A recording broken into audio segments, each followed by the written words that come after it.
다 부질없습니다. 젊을 땐 웃고 떠들던 친구, 술 한 잔에 밤새워 속 풀던 사이, 힘들 땐 어깨에 빌려주던 그 사람. 그런데 노년엔 그 친구 하나 때문에 온 하루가 무너집니다. 툭 던지는 말에 마음이 헤집어지고 자기 얘기만 늘어놓는 통에 머리가 지끈거리고 만나고 돌아오는 길엔 늘 후회만 남습니다. 관계는 여전한데 감정은 계속 소모됩니다. 그게 바로 노년 감정 소모 1위 피해야 할 친구입니다. 오늘은 노년 감정 소모 1위 이런 친구 꼭 피하세요 라는 주제로 이야기해 드리겠습니다. 좋아요 누르시면 시작하겠습니다. 첫 번째 멀리해야 할 친구는 자식 자랑으로 하루를 보내는 친구입니다. 이들은 말끝마다 자식을 끼워 넣습니다.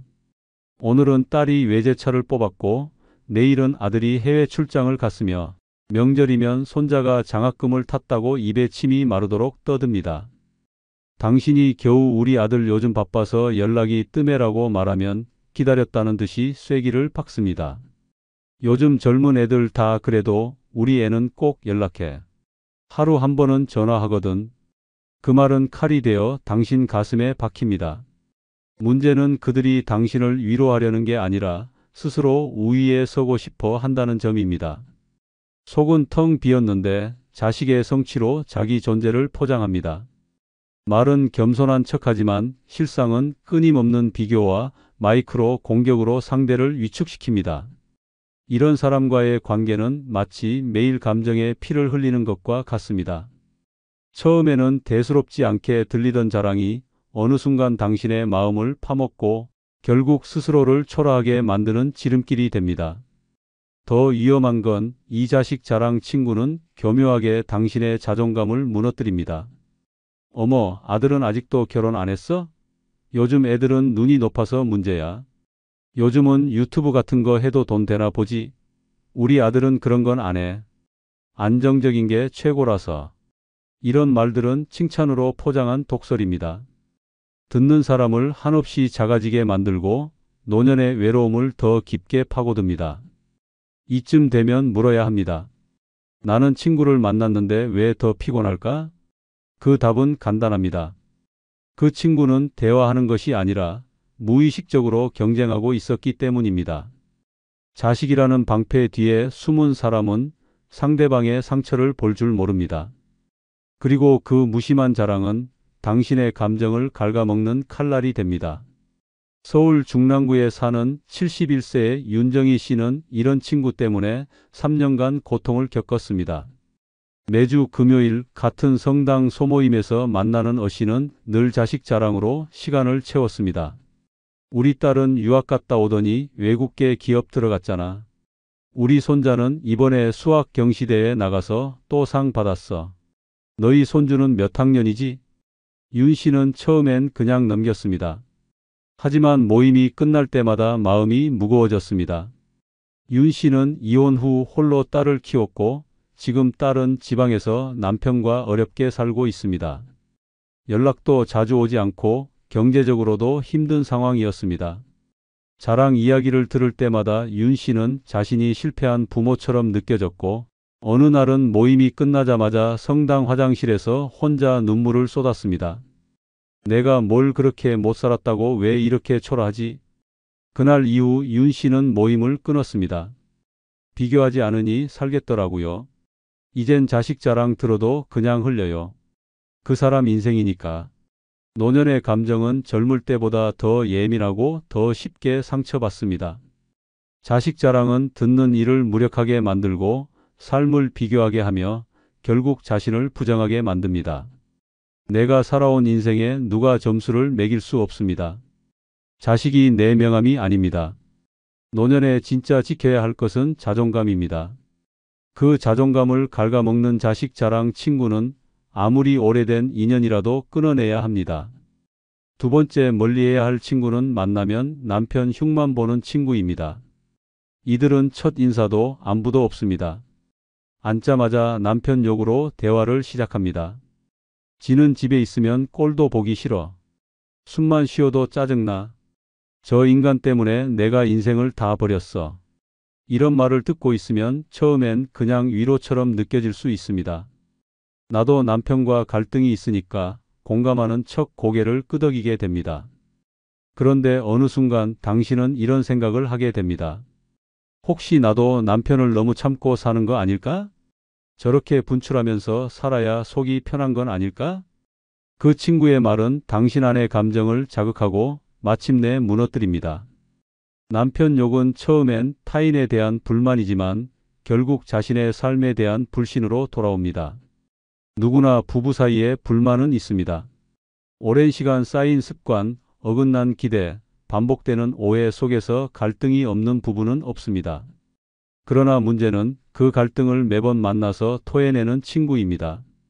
자신의 불행을 매번 반복해서 떠들다 보면 그 사람은 감정의 배출구가 아니라 감정의 쓰레기통이 됩니다.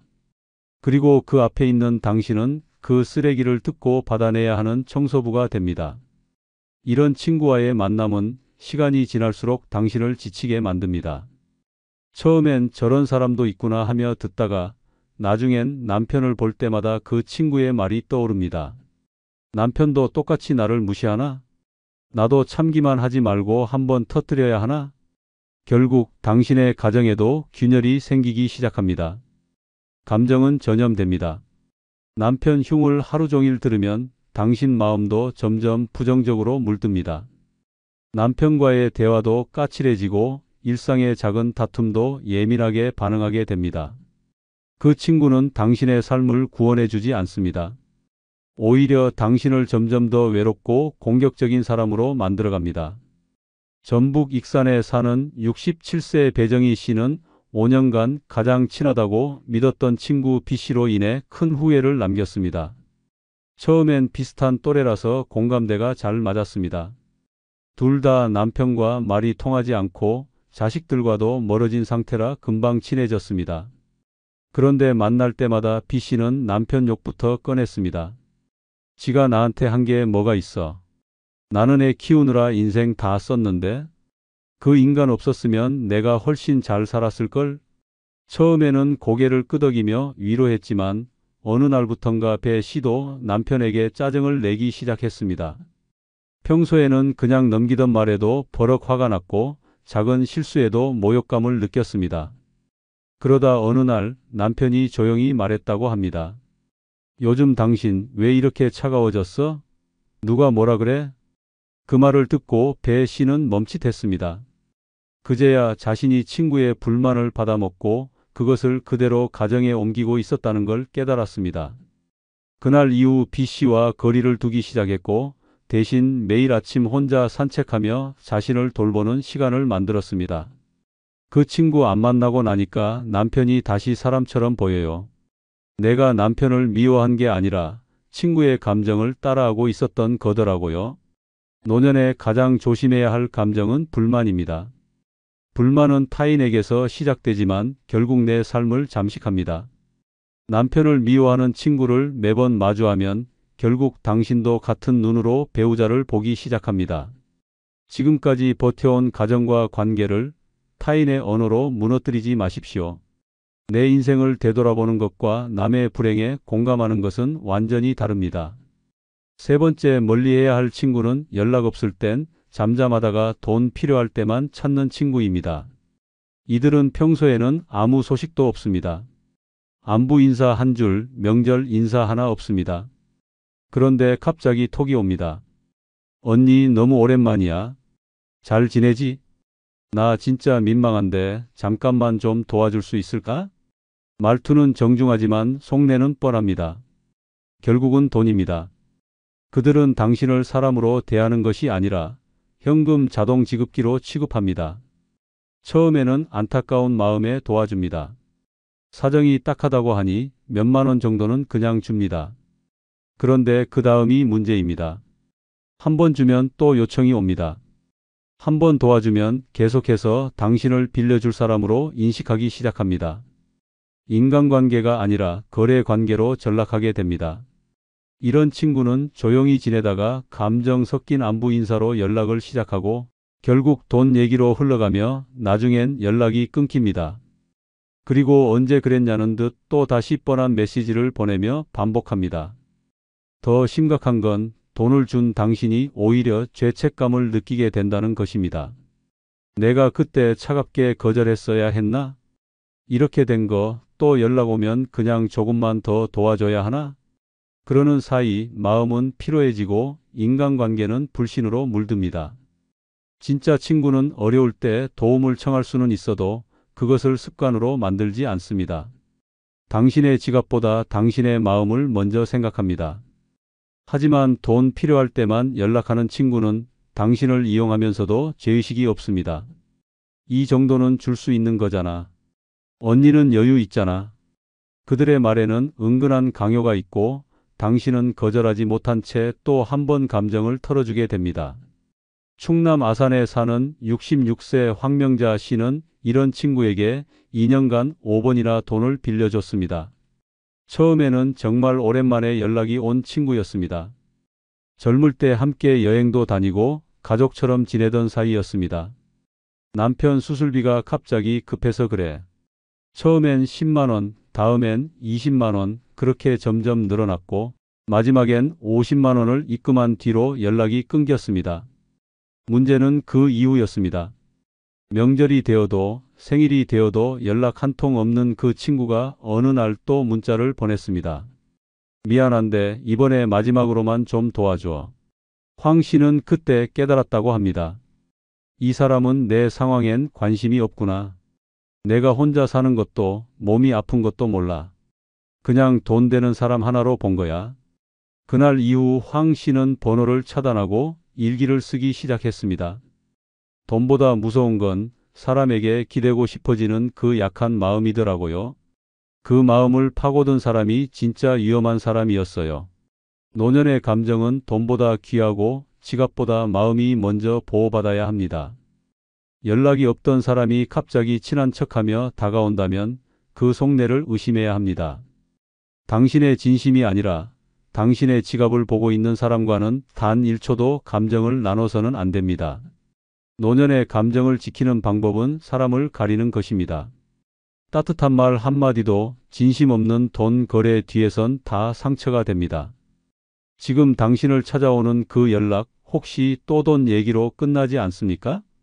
그렇다면 그 친구는 이미 감정을 갉아먹는 사기입니다. 늦기 전에 그런 인연은 깨끗이 잘라내야 합니다. 지갑을 닫는 것보다 더 중요한 건 마음을 지키는 일입니다. 네 번째 멀리해야 할 친구는 나이 먹고도 경쟁심에 불타는 친구입니다. 이들은 대화가 아니라 평가를 합니다. 당신이 요즘엔 혼자 영화도 보고 그래라고 말하면 나는 혼자 여행도 다녀와라며 으쓱거립니다. 당신이 손주가 놀러 왔다 갔어 하면 우리 손주는 국제학교 다녀 영어로 말해라며 교묘하게 비교합니다. 겉으론 웃고 있지만 속은 늘 긴장하고 있어야 하는 관계. 바로 나이 들어서도 경쟁심에 휘둘리는 사람들과의 만남입니다.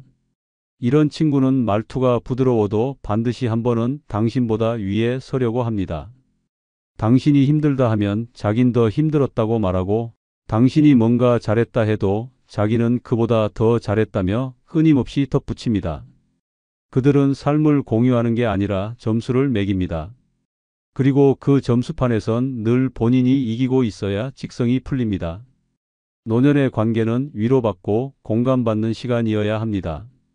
그런데 경쟁심 가득한 친구 옆에 있으면 나도 모르게 위축됩니다. 내가 말 한마디 던지는 순간에도 이 말이 또 비교로 돌아올까 조심하게 됩니다. 마음을 열어도 되돌아오는 건 칭찬이 아닌 견제입니다. 그러다 보면 입을 닫게 되고 감정을 숨기게 됩니다. 결국 나는 점점 외로워지고 그 친구와의 시간은 스트레스로 바뀝니다. 대전 유성구에 사는 70세 김순자 씨는 그런 친구 때문에 5년 넘게 스트레스에 시달렸습니다. 교회 소모임에서 만난 또래 여성 어씨는 처음에는 다정하고 성실한 이미지였습니다. 그런데 순자 씨가 손주 돌보는 얘기를 꺼내자 어씨는 이렇게 말했습니다. 나는 손주 돌보는 거 절대 안 해. 시간 아깝잖아. 난 아직도 영어 학원 다니거든. 순자 씨가 남편과 텃밭 가꾸는 얘기를 하자 어씨는 코웃음을 치며 말했습니다. 그 나이에 흙 묻히는 게 재미있어? 난 그냥 백화점 VIP 라운지에서 차 마시는 게 더 좋아. 이런 대화가 반복되자 순자 씨는 점점 위축됐습니다. 내가 뒤처진 것 같고, 내가 뭔가 잘못 살고 있는 것 같고, 말 한마디 꺼낼 때마다 자존감이 꺾였습니다. 어느 날 순자 씨는 집으로 돌아오는 길에 문득 눈물이 쏟아졌습니다. 왜 자꾸 나를 작게 느끼게 만드는 걸까? 내가 뭘 그렇게 못한 것도 아닌데. 그 후로 순자 씨는 그 모임을 그만두고 평범한 친구들과의 산책 모임에 참여하게 됐습니다. 그곳에선 아무도 자랑하지 않았고 누구도 비교하지 않았습니다. 대신 매일 오늘 기분은 어때? 요즘 뭐 좋아하세요? 같은 다정한 질문이 오갔습니다. 그때 처음 느꼈어요. 나를 깎아내리지 않는 사람이 이렇게 따뜻한 사람이구나. 노년은 비교하며 살기엔 너무 아까운 시간입니다. 젊을 땐 몰라도 이제는 서로의 성취를 따지는 것이 아니라 서로의 존재 자체를 존중해줘야 할 때입니다.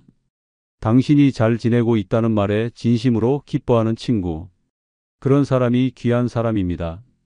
나이 들어서까지 누가 더 잘났는지, 누가 더 부자인지 따지며 사는 사람은 결국 자기 자신과도 싸우는 중입니다. 그리고 그 싸움에 당신을 끌어들이고 있다면 지금 당장 끊어내야 합니다. 당신은 누군가의 비교 대상이 아닙니다. 당신은 당신 그 자체로 소중합니다. 다섯 번째, 멀리해야 할 친구는 도움 줬더니 나중에 원망하는 친구입니다. 이들은 도움을 요청할 때는 세상에서 가장 간절하고 겸손한 얼굴을 하고 찾아옵니다. 언니, 나 이번만 도와줘. 평생 잊지 않을게. 정말 미안해서 어떡하지, 은혜 절대 안 잊을게. 그 말에 속아 지갑을 열고 시간과 정성을 쏟습니다. 그런데 시간이 조금만 지나면 당신은 이상한 말을 듣게 됩니다. 그때 언니가 나 좀 더 챙겨줬어야 했는데, 도와준 건 고마운데 솔직히 그것 때문에 더 힘들었어. 이들은 은혜를 기억하지 않고 빌미로 바꿉니다. 당신이 도와준 그 일은 시간이 지나면 오히려 공격의 소재가 됩니다. 처음엔 고맙다더니 나중엔 그땐 언니 때문에 망한 거야 라고 뒤통수를 칩니다. 도와줬던 당신은 억장이 무너지고 마음에 깊은 배신감을 안고 돌아서게 됩니다. 더 무서운 건 이들의 태도입니다. 처음엔 약자처럼 보이지만 어느 순간 당신의 친절을 당연한 의무로 인식하기 시작합니다. 호의를 베풀었는데도 오히려 그때 왜 그렇게밖에 안 했냐는 원망을 듣게 됩니다. 도와준 건 당신인데 죄책감을 느끼는 사람도 결국 당신입니다. 이쯤 되면 질문이 바뀝니다. 내가 뭘 잘못했나? 가 아니라 왜 내가 죄인이 되었나? 로. 이런 친구는 당신의 따뜻함을 악용합니다. 감정적으로 죄책감을 씌우고 후회를 심어주며 결국 당신이 먼저 멀어지지 못하게 만듭니다. 하지만 잊지 마십시오. 도움은 강요가 아니라 선택이며 은혜는 원망으로 갚을 수 있는 게 아닙니다. 경북 포항에 사는 68세 이금자 씨는 평생 가장 후회하는 일이 친구를 도운 것이라고 말합니다. 20년 지기 친구가 급하게 보증인이 되어달라고 부탁했을 때 금자 씨는 망설이다가 사인을 해줬습니다. 믿지 않으면 친구가 아니잖아. 그 말에 속아 도와줬고 결국 친구는 사업에 실패했습니다. 그 후 금자 씨는 몇 년간 신용불량자로 살며 연금 일부까지 압류당했습니다. 친구는 처음엔 미안하다고 했지만 몇 달이 지나자 이렇게 말했습니다. 솔직히 언니가 그때 말렸어야지. 언니도 알고 있었잖아. 그 사업 위험하다는 거. 그 말에 금자 씨는 입을 다물 수밖에 없었습니다. 그녀는 말합니다. 나중엔 내가 망하게 만든 사람이 되어 있더라고요. 내가 해준 건 기억도 안 하고 마지막엔 나를 탓하더라고요. 그날 이후 금자 씨는 다시는 누구에게도 금전적 도움을 주지 않겠다고 다짐했습니다. 내가 못나서가 아니에요. 내가 사람을 너무 믿었어요. 그런데 그 믿음을 뭉개버린 사람은 내가 가장 아꼈던 친구였어요. 노년의 친절은 신중해야 합니다. 한 번 베푼 도움으로 평생 상처를 안고 살아갈 수 있습니다. 감사하지 않은 사람에게 친절은 독이 됩니다. 내가 준 손길이 돌아와서 나를 찌르는 칼이 된다면 그건 단호하게 끊어야 할 인연입니다. 다시는 그런 감정의 구덩이에 빠지지 마십시오. 당신의 따뜻함은 고마워할 줄 아는 사람에게만 쓰여야 합니다. 여섯 번째는 기본적인 공공예절조차 지키지 않는 친구입니다. 이들은 나이가 들수록 태도가 더 무례해집니다. 식당에서는 종업원을 부르며 반말을 일삼고 지하철에서는 남이 듣건 말건 전화 통화를 합니다.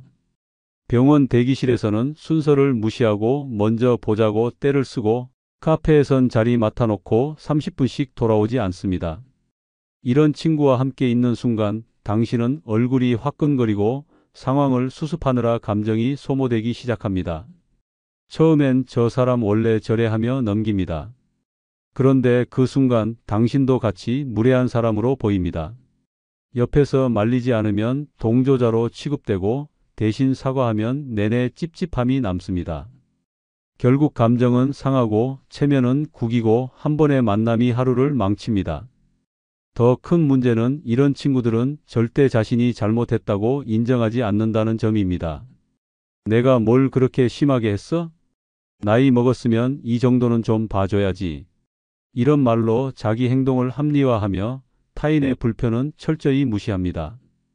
본인은 당당하지만 옆에 있는 당신은 부끄러움에 몸을 움츠리게 됩니다. 함께 다니는 사람의 예의는 곧 나의 인격이 됩니다.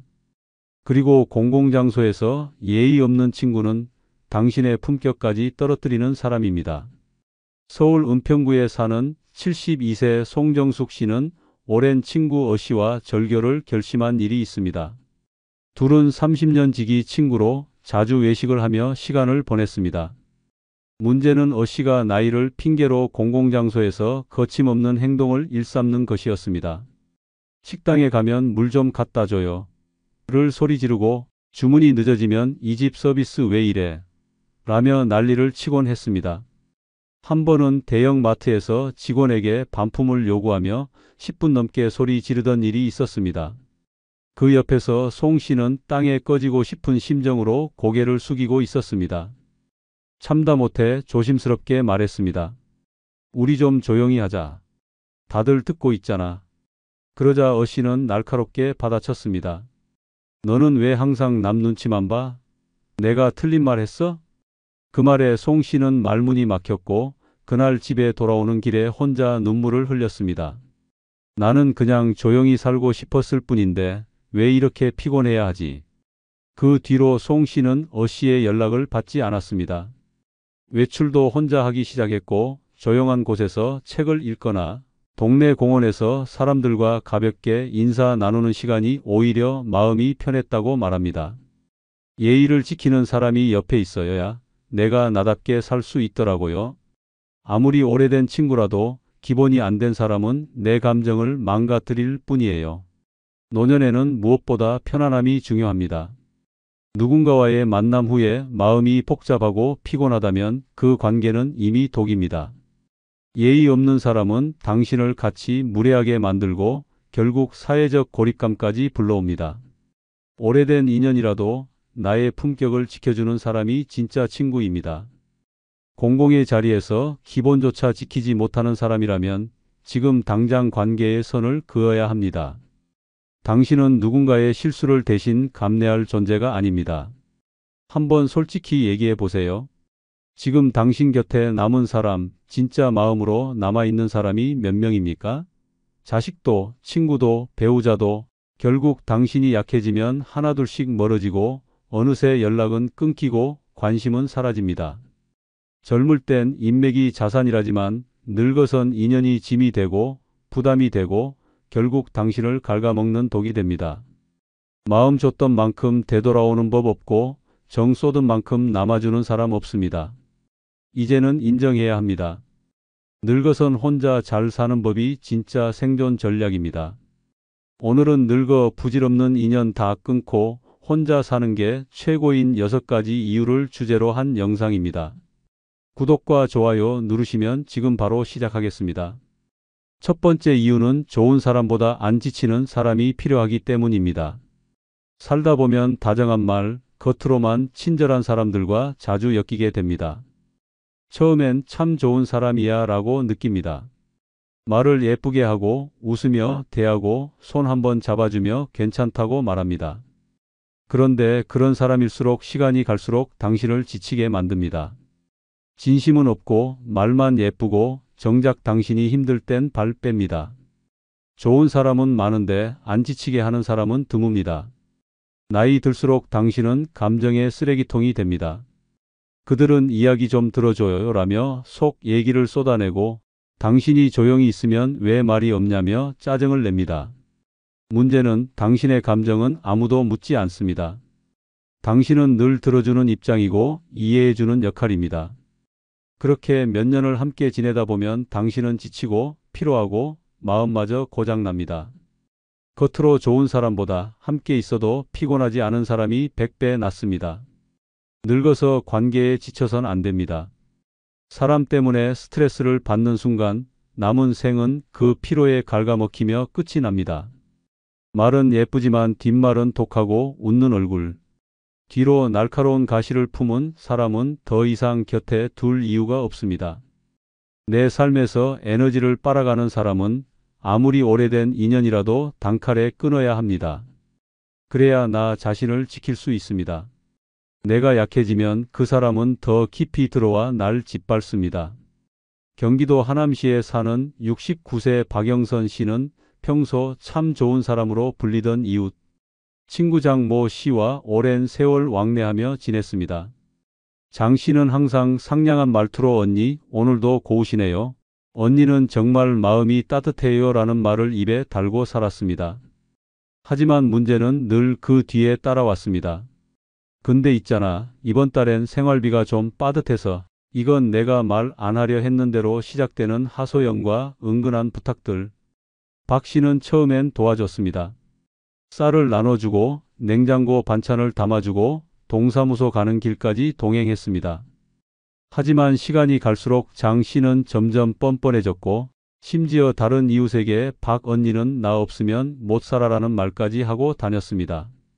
결정적인 날은 박 씨가 몸이 안 좋아 병원에 입원했을 때였습니다.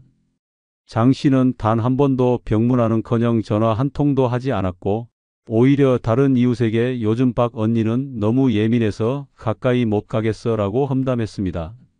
퇴원 후 모든 사실을 알게 된 박 씨는 조용히 행동에 나섰습니다.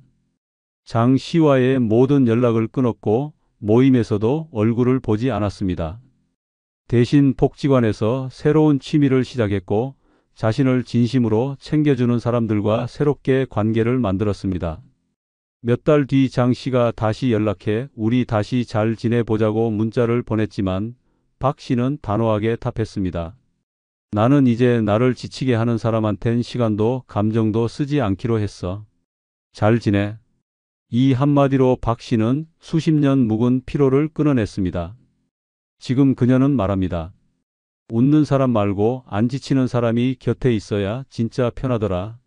좋은 말보다 조용히 있어주는 사람이 100배 낫더라. 관계는 깊이보다 밀도입니다. 많이 알고 오래 알고가 중요한 게 아니라 함께 있을 때 지치지 않는 사람이 곁에 남아야 합니다. 늙어 외로워서 사람을 붙잡는 순간 그 사람은 당신을 약한 존재로 보기 시작합니다. 그리고 그 틈을 파고들어 당신을 이용하고 소모시킵니다. 지금이라도 관계를 재정비하십시오. 당신을 괴롭힌 그 착한 얼굴의 진짜 의도부터 끊어내야 진짜 편해집니다.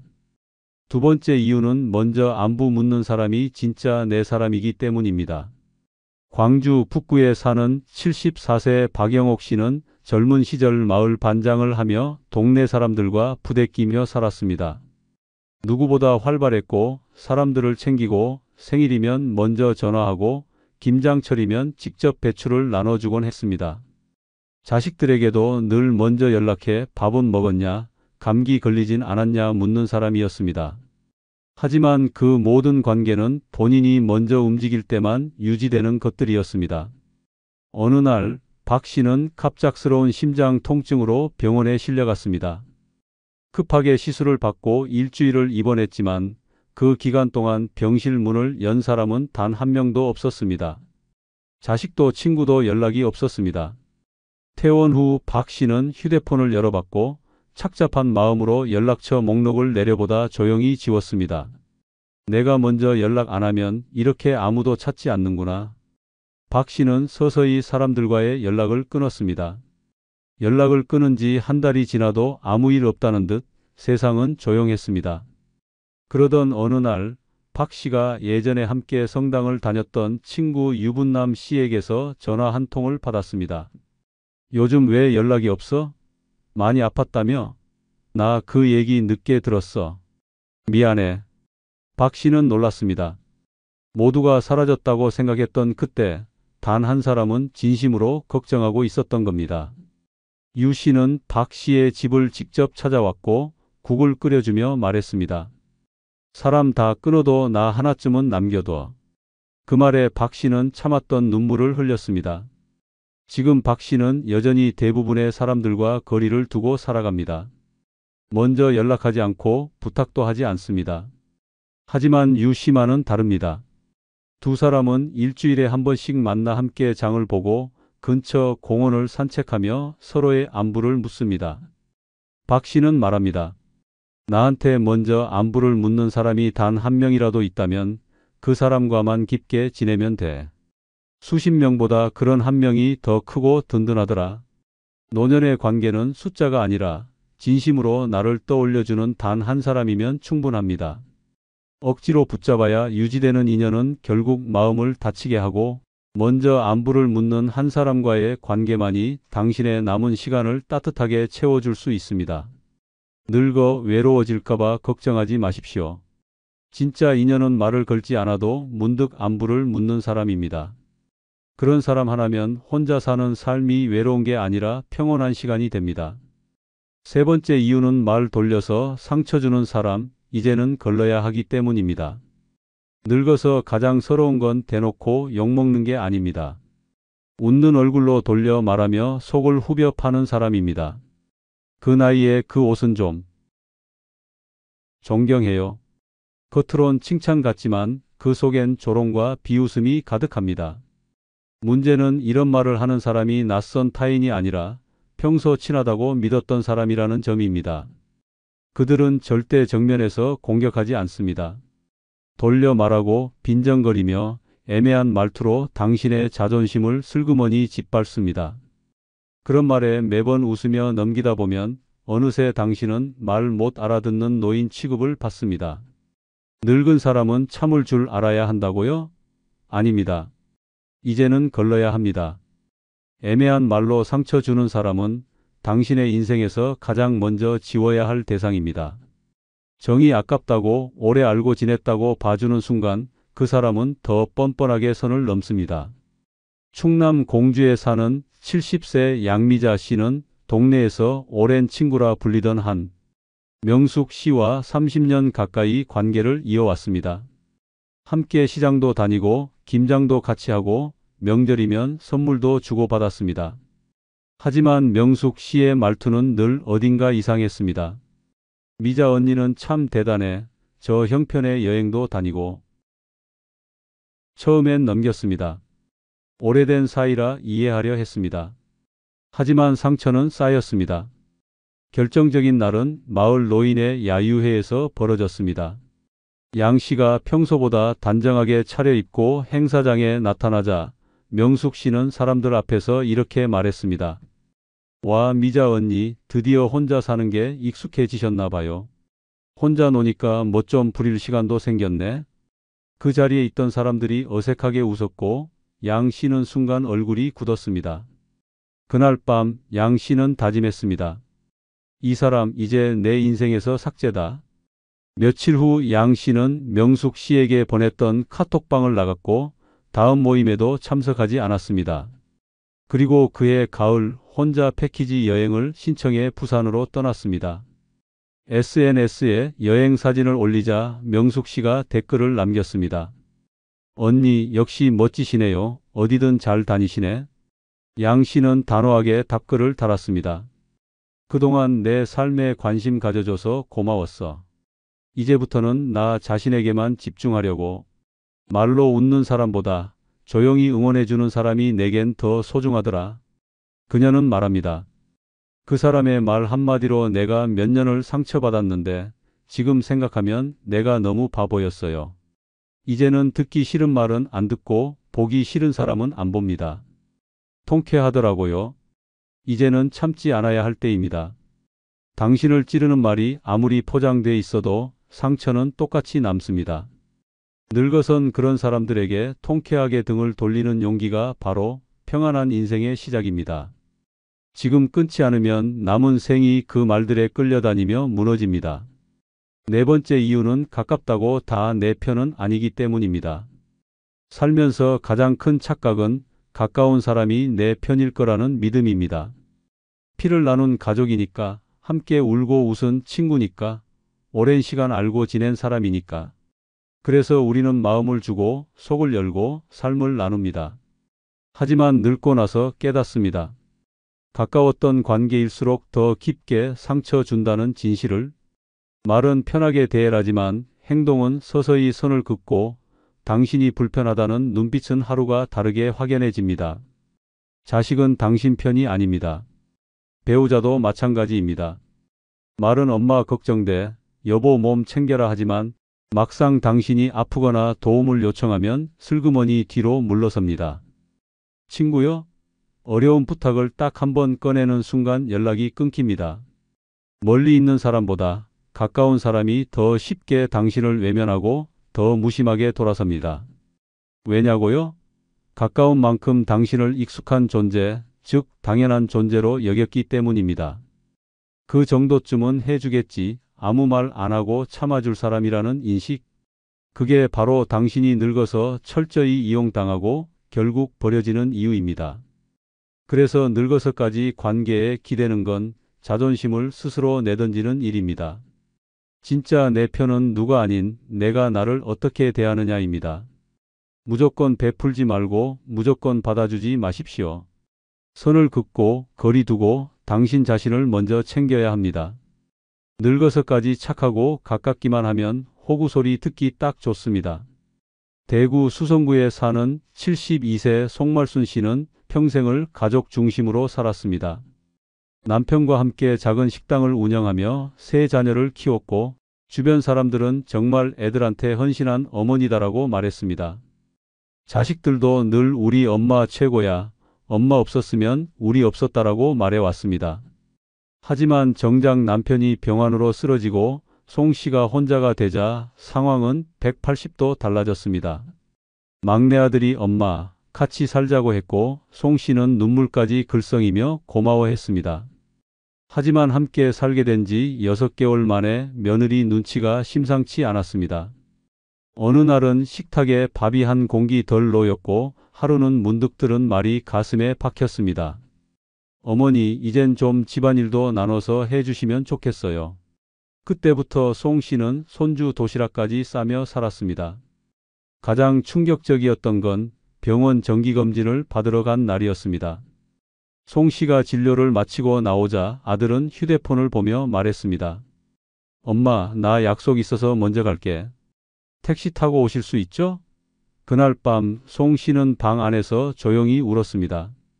가장 믿었던 내 자식이 이렇게 날 취급하는구나. 다음 날 송 씨는 짐을 싸서 집을 나왔습니다. 지금 그녀는 혼자 삽니다. 작지만 내 마음대로 켜고 끄는 전등, 내 손으로 끓이는 밥 한 끼, 누구 눈치도 보지 않는 텔레비전 소리. 송 씨는 말합니다. 가까운 사람이 내 편일 거란 착각만 버리면 인생이 참 편해져요. 외롭긴 해도 배신은 없잖아요. 가까운 인연일수록 기대는 순간 무너집니다. 믿음이 아니라 거리와 기준으로 관계를 다시 세워야 합니다. 늙어 외롭다고 인연에 기대지 마십시오. 오늘의 위로는 내일의 무관심으로 바뀌기 십상입니다. 진짜 편안한 노년은 누구에게도 휘둘리지 않는 단단한 혼자살이에서 시작됩니다. 5번째 이유는 내 얘기보다 자기 얘기만 하는 사람, 더 이상 볼 필요가 없기 때문입니다. 늙어서까지 만날 때마다 본인 얘기만 쏟아내는 사람과의 관계는 더 이상 의미가 없습니다. 당신의 고민, 당신의 건강, 당신의 외로움은 그들의 대화에 존재조차 하지 않습니다. 입을 열면 자식 자랑, 손주 이야기, 얼마짜리 뭐 샀다느니 여행 다녀온 자랑뿐입니다. 당신이 요즘 몸이 좀 안 좋아라고 말해도 나도 그래 한마디 던지고 다시 본인 이야기로 돌아갑니다. 그 사람에겐 당신은 그저 듣는 사람일 뿐입니다. 그들은 절대 당신에게 진심으로 관심을 가진 적이 없습니다. 관계란 주고받는 겁니다. 대화가 오고 가야 마음이 이어지고 관심이 오갈 때 의미가 있습니다. 그런데 당신의 이야기는 매번 밀리고 무시되고 끊깁니다. 그런 사람을 왜 여전히 만나야 합니까? 이제는 들어주는 척하며 마음만 허탈해지는 관계는 끊어야 할 때입니다. 늙어서까지 감정 쓰레기통이 되면 결국 남는 건 피로감과 자괴감뿐입니다. 이제는 듣고 싶은 말만 듣는 사람보다 내 말에 귀 기울이는 단 한 사람과의 고요한 시간이 더 소중합니다. 대화 아닌 독백을 쏟아내는 사람과의 관계는 당신을 더욱 외롭게 만들 뿐입니다. 말이 통하지 않는 사이를 억지로 유지하다 보면 정작 나를 지킬 시간과 에너지만 빼앗깁니다. 서울 노원구에 사는 72세 김현옥 씨는 10년 넘게 알고 지낸 친구 박모 씨와 자주 만났습니다. 박 씨는 매번 커피숍에 앉자마자 1시간 넘게 자식 자랑과 남편 흉, 친구 뒤재기를 쏟아냈습니다. 김 씨가 요즘 잠이 잘 안 와서 병원 다니고 있어라고 말을 꺼내면 박 씨는 아유, 나도 그래. 근데 있잖아. 우리 애가라며 또 자기 이야기만 이어갔습니다. 결정적인 날은 김 씨의 남편이 쓰러졌던 바로 다음 주였습니다. 박 씨와 통화하면서 남편이 중환자실에 있어라고 힘겹게 얘기했지만 박 씨는 이렇게 말했습니다. 그런 얘기 말고 나 요즘 진짜 스트레스 받아 죽겠어. 나도 좀 위로받고 싶다. 그 순간 김 씨는 전화를 끊었습니다. 그리고 다시는 연락하지 않았습니다. 한 달 뒤 박 씨가 모임에서 요즘 왜 안 나오냐며 문자하자 김 씨는 단호하게 답장을 보냈습니다. 이젠 내 얘기에 귀 기울이지 않는 사람과는 대화하고 싶지 않습니다. 내 삶은 누군가의 하소연을 받아주는 시간으로 남기기엔 너무 소중합니다. 지금 김 씨는 혼자지만 훨씬 편안합니다. 더 이상 피곤한 대화도 없고 억지로 웃을 필요도 없습니다. 조용하지만 내가 중심인 하루, 그게 진짜 자유더라고 말합니다. 듣고만 사는 인생은 끝내 스스로를 잃습니다. 늙어선 말에 무게가 같아야 관계도 남습니다. 이제는 내 말에 귀 기울이지 않는 사람은 단호하게 정리해야 할 시간입니다. 그게 나를 지키는 첫걸음입니다. 6번째 이유는 나이 먹을수록 인맥보다 여백이 소중하기 때문입니다. 젊을 땐 사람을 넓게 알아야 살아남는다고 배웠습니다. 인맥이 많아야 기회가 생기고 연락처 수가 많아야 든든하다고 믿었습니다. 그래서 모임엔 빠지지 않았고 연락은 끊기지 않게 애썼습니다. 하지만 나이 들수록 깨닫게 됩니다. 그 수많은 인맥이 당신 삶에 진짜 도움이 되는 건 단 한 명도 없다는 사실을. 오히려 그 많은 인연이 피곤함이 되고 감정 소모가 되고 당신의 시간을 갉아먹는 짐이 됩니다. 카톡은 끊임없이 울리는데 내 얘기를 들어주는 사람은 없고 식사 자리는 많지만 마음 편히 숟가락 얹을 자리는 없습니다. 명절엔 연락 폭탄이 쏟아지지만 정작 외로운 날엔 전화 한 통 없는 사람들. 이런 인연을 끌어안고 사는 건 몸이 아니라 마음을 병들게 합니다. 그래서 늙어서 필요한 건 관계가 아니라 여백입니다. 하루 중 아무와도 연락하지 않는 시간, 나 혼자 조용히 걷는 산책길, 내 마음대로 넘기는 책장 하나. 이런 여백이 쌓일수록 비로소 당신의 정신은 고요해지고 삶의 중심이 타인이 아닌 나로 돌아옵니다. 이제는 무의미한 인간관계에 휘둘리지 않고 내 공간과 내 시간을 지키는 사람이 진짜 강한 사람입니다. 사람 수가 당신의 가치가 아닙니다. 당신이 누군가 없이도 단단한지가 더 중요합니다. 충북 제천에 사는 70세 정순자 씨는 퇴직 후 동창회, 교회 모임, 아파트 분여회까지 바쁘게 지냈습니다. 하루에 커피 약속만 3번, 전화도 쉴 틈 없이 받았습니다. 겉으론 부지런해 보였지만 속은 늘 피로했습니다. 말은 많아도 진심은 없었고 칭찬 뒤엔 험담이 붙었으며 모임에서 빠지면 소외되는 분위기에 늘 신경이 곤두섰습니다. 결정적 계기는 아파트에서 있었던 회식 자리였습니다. 정 씨가 음식값을 2차례 연달아 대신 낸 뒤 이번엔 좀 걷었으면이라 조심스럽게 말했는데 돌아온 반응은 차가웠습니다. 그렇게 따질 거면 애초에 내지 말지 그러셨어요. 그 말을 던진 사람은 평소 친하다고 믿었던 김모 씨였습니다. 정 씨는 그 자리에서 일어나 말없이 돌아섰고 그날 이후 모든 모임을 끊었습니다. 한 달 뒤 김 씨가 다시 연락해 요즘 왜 안 보여요? 라며 톡을 보냈고 정 씨는 단 한 줄로 답했습니다. 사람보단 고요가 편하더라. 난 지금이 제일 좋아. 지금 정순자 씨는 아침마다 혼자 텃밭에 나가 채소를 돌보고 오후엔 동네 도서관에서 조용히 시간을 보냅니다. 그녀는 말합니다. 예전엔 사람들 사이에 있어야 살아있는 줄 알았어요. 지금은 혼자 있는 시간이 제일 내답습니다. 사람 수많이 안고 사느라 나를 잃지 마십시오. 나이 들수록 중요한 건 인맥이 아니라 여백입니다. 당신을 소란하게 하는 관계는 끊고 당신을 조용하게 하는 공간에 머무는 용기. 거기서부터 진짜 편안한 노년이 시작됩니다. 혼자 사는 인생, 진짜 그렇게 불쌍해 보이십니까? 노년에 동반자가 없으면 실패한 삶이라고 믿고 계신가요? 혹시 지금도 누군가의 기분에 휘둘리며 하루하루를 소모하고 있진 않으신가요? 그렇다면 이제는 완전히 새로운 눈으로 바라보셔야 합니다. 노년에 혼자 사는 삶은 결핍이 아니라 회복입니다. 이제야 비로소 누구의 허락도 없이 나를 위해 살 수 있는 시간입니다. 침묵은 평온이고 혼자는 자유이며 고요함은 해방입니다. 지금부터 그 축복의 이유를 하나씩 알아보겠습니다. 당신이 외롭다고 여긴 그 혼자가 어쩌면 가장 큰 선물이었을지도 모릅니다. 노년에 혼자 사는 게 축복인 첫 번째 이유는 자식 집에서 찬밥 신세될 일 없기 때문에 축복입니다.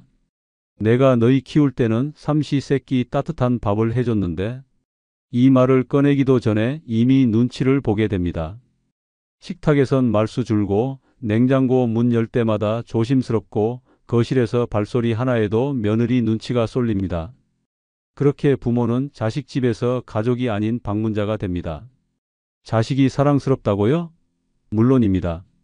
하지만 사랑은 곧 돌봄과 보살핌의 의무가 아닙니다.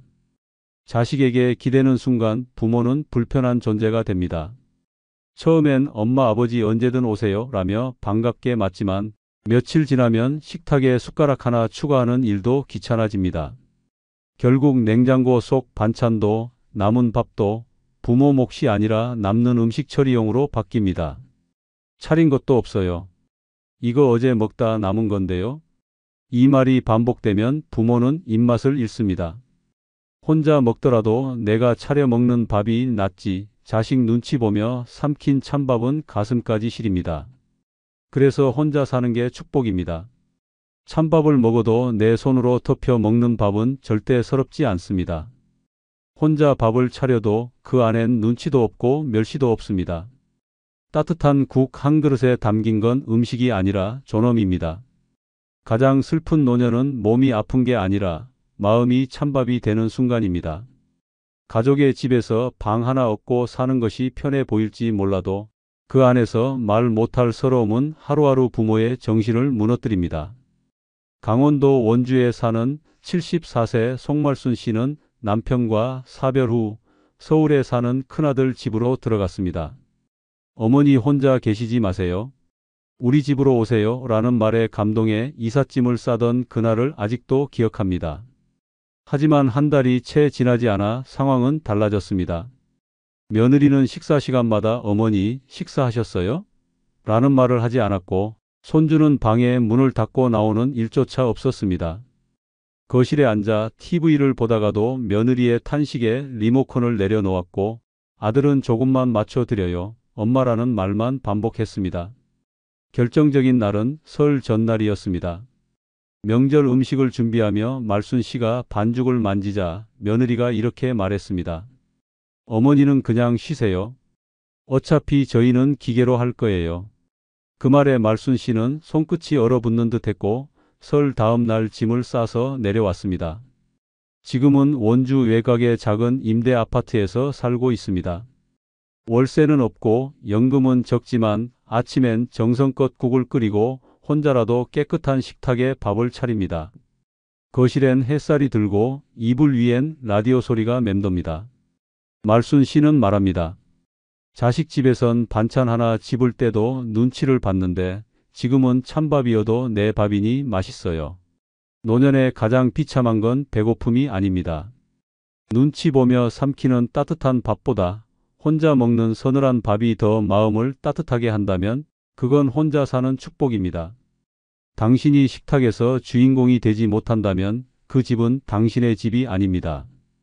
당신을 위한 밥 한 그릇, 그걸 마음껏 차려낼 수 있는 곳은 오직 혼자 사는 집뿐입니다.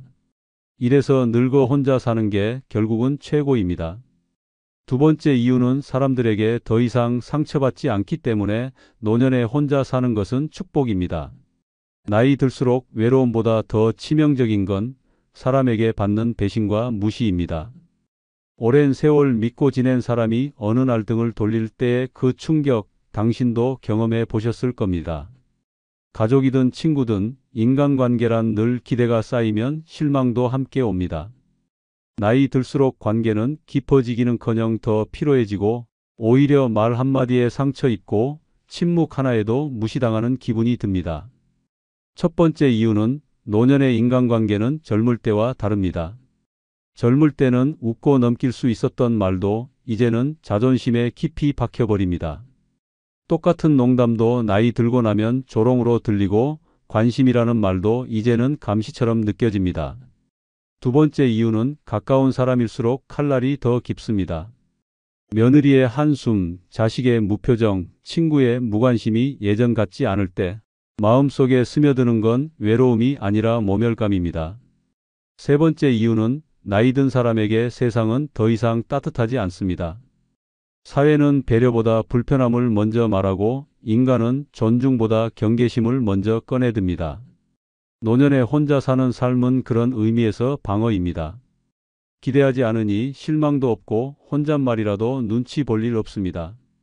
말 한마디에도 상처받고 존재 자체가 불편함이 되는 세상에서 혼자 있는 것은 고립이 아니라 자유입니다.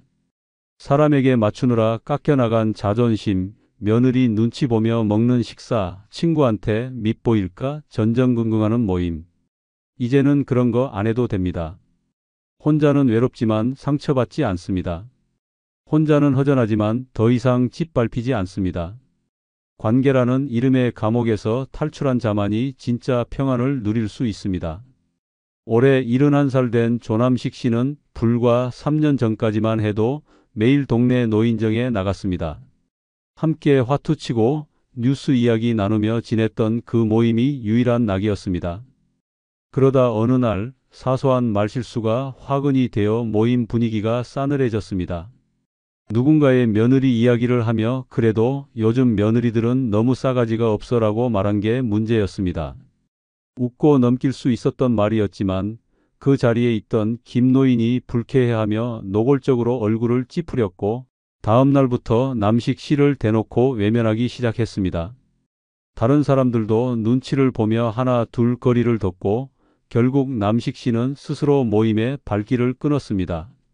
그때 느낀 상실감과 모멸감은 견디기 힘들었습니다. 함께 웃던 사람들에게 한순간에 투명 인간이 된 기분이었습니다. 그 후 그는 인간관계에 회의를 느꼈습니다. 자신이 뭔가를 잘못했다고 느꼈지만 정작 사과할 기회조차 주어지지 않았다는 게 더 서러웠습니다. 그 일 이후 남식 씨는 혼자 사는 삶을 다르게 바라보게 됐습니다. 누구와도 얼굴 붉힐 일 없고 아무에게도 상처받지 않아도 되는 삶. 자존심이 상하지 않아도 되는 하루가 얼마나 소중한지를 그제야 깨달았다고 말합니다. 이제는 새벽에 일어나 스스로 차린 밥상 앞에서 라디오를 들으며 웃습니다. 말 걸어주는 사람은 없지만 대신 상처 주는 사람도 없습니다. 인간관계가 필요 이상으로 필요하고 위험하다는 걸 뼈저리게 느끼고 나서야 혼자가 얼마나 축복인지 비로소 알게 됐다고 합니다. 그는 말합니다. 혼자라는 건 나를 아끼고 지키는 방법입니다. 늦게 알았지만 이제라도 깨달아서 다행입니다. 이처럼 사람에게서 자유로워진다는 것, 그것만으로도 노년의 고통 절반은 사라지는 것입니다. 세 번째 이유는 누구 인생의 조연이 아닌 내 인생의 주인으로 살기 때문에 노년에 혼자 사는 것은 축복입니다. 평생을 남의 삶을 위해 살았다는 말, 그건 수많은 부모들이 마지막에 내뱉는 한숨입니다. 남편을 위해 아침 일찍 도시락을 싸고 자식을 위해 허리 굽혀 학원비를 마련하고 시댁의 잔소리에 입 다물고 견뎌온 세월. 그렇게 살아온 시간이 수십 년인데 돌아보면 정작 나는 언제 살았지? 라는 질문 앞에 멍해집니다. 누군가의 아내로, 누구의 엄마로, 누군가의 며느리로 살아오다 보면 나라는 존재는 늘 뒤편으로 밀립니다. 하루하루는 바빴지만 그 안에 나는 없었습니다. 누구의 부탁에 시간을 쓰고 누구의 기분에 따라 하루가 흔들리고 누구의 필요에 맞춰 내 인생이 조정됩니다. 노년이 되어도 상황은 달라지지 않습니다. 자식이 힘들다 하면 또 내 삶을 미뤄야 하고 손주 맡겨달란 말에 병원 진료조차 미루게 됩니다. 그렇게 또다시 나는 누구 인생의 조연이 되어 사라집니다. 하지만 혼자 산다는 건 완전히 다릅니다. 더 이상 누구에게 맞출 필요도 희생할 이유도 없습니다. 오롯이 내가 하고 싶은 것을 선택하고 내가 원하는 대로 하루를 쓸 수 있습니다. 일찍 일어나고 싶으면 일찍 일어나고 늦게 자고 싶으면 누구의 눈치도 보지 않아도 됩니다. 진짜 인생은 내가 나를 위해 시간을 쓸 때 시작됩니다. 내가 원하는 걸 먹고 내가 보고 싶은 걸 보고 내가 만나고 싶은 사람을 만나며 사는 것. 그것이 곧 내 인생의 주인으로 사는 삶입니다. 서울 은평구에 사는 75세 조영자 씨는 평생을 누구 엄마, 누구 아내라는 이름으로 살아왔습니다. 남편은 늘 내가 뭘 안다고 나서냐고 말했고 자식들은 엄마는 우리한테 다 해주고 살아야지라며 당연하게 요구했습니다. 남편이 먼저 세상을 떠난 뒤 자식들은 돌아가며 엄마, 우리랑 같이 살아요라고 말했습니다. 하지만 그 말의 끝엔 늘 조건이 붙었습니다. 근데 엄마, 애 좀 봐주셔야 해요. 아침 저녁 식사 좀 챙겨주시면 좋겠어요. 그녀는 조용히 말했다고 합니다. 이젠 누구의 엄마로 살고 싶지 않다. 그냥 나로 살고 싶다. 그리고 연금으로 월세가 저렴한 원룸을 얻어 홀로 서기를 시작했습니다. 아침엔 라디오를 들으며 커피를 내리고 오전엔 근처 공원에서 혼자 걷습니다. 점심엔 자기가 먹고 싶은 음식을 해 먹고 오후엔 그림을 그리며 시간을 보냅니다. 누가 시키지 않아도 하고 누가 뭐라 하지 않아도 멈춥니다. 조영자 씨는 말합니다. 나는 이제 누구 인생의 조연이 아니에요. 드디어 내 이야기의 주인공이 됐어요. 노년에 혼자 산다는 건 더 이상 누구의 필요에 따라 살지 않아도 된다는 뜻입니다. 오롯이 나를 중심에 두고 살아갈 수 있는 인생. 그게 혼자 사는 축복입니다. 마지막 생의 무대에서 더 이상 조연으로 머물지 마십시오. 네 번째 이유는 남들과 비교하지 않고 살기 때문에 노년에 혼자 사는 것은 축복입니다. 노년의 상처는 대부분 관계에서 오고 그중 절반은 비교에서 시작됩니다. 동창회, 친목회, 아파트 커뮤니티, 교회 모임. 어디를 가든 빠지지 않고 나오는 이야기는 자식 자랑, 손주 자랑, 집값, 여행 사진입니다. 우리 아들은 이번에 외제차 뽑았어요. 우리 손주는 유학 갔어요. 나는 이번에 미국 다녀왔지 뭐예요. 그 말을 듣는 순간 당신의 지난 삶은 아무리 열심히 살았어도 한순간에 초라해집니다. 집은 작고 연금은 적고 자식은 연락도 뜸하고 병원비 걱정에 하루하루 버티는 인생. 비교는 시작되자마자 당신의 자존감을 부숩니다. 특히 함께 사는 가족이 있으면 비교는 일상이 됩니다. 며느리와 옆집 며느리 비교, 사위와 이웃 사위 비교, 내 자식과 남의 자식, 내 식탁과 남의 식탁. 모두가 나 아닌 다른 사람의 삶을 들여다보며 오늘의 나를 깎아먹습니다. 그러다 보면 내가 좋아하던 것도 싫어지고 내가 지켜온 것도 부끄러워지고 나라는 사람 자체가 점점 작아집니다. 결국 남의 삶을 바라보느라 내 삶을 잃어버리는 것입니다. 하지만 혼자 산다는 건 다릅니다. 비교할 대상이 없습니다. 자랑을 들을 사람도 없고 자랑할 필요도 없습니다. 나의 삶, 나의 속도, 나의 기준으로 하루하루를 살아갑니다. 옆집이 이사 갔다 해도 누구 딸이 대기업 취직했다 해도 아무 감정이 없습니다. 나는 내가 원하는 걸 먹고 내가 감당할 수 있는 만큼만 쓰고 나에게 맞는 옷을 입고 다닙니다.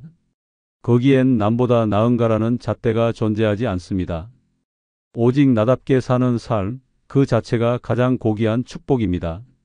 경북 구미에 사는 76세 김정분 씨는 과거 동창 모임에 빠지지 않던 사람이었습니다. 한 달에 한 번 모여 밥을 먹고 근황을 나누는 자리였지만 그 자리는 늘 비교와 은근한 경쟁으로 가득했습니다.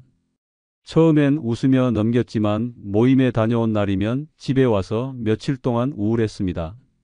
나는 왜 이리 가진 게 없을까? 내 자식은 왜 이리 연락도 없을까?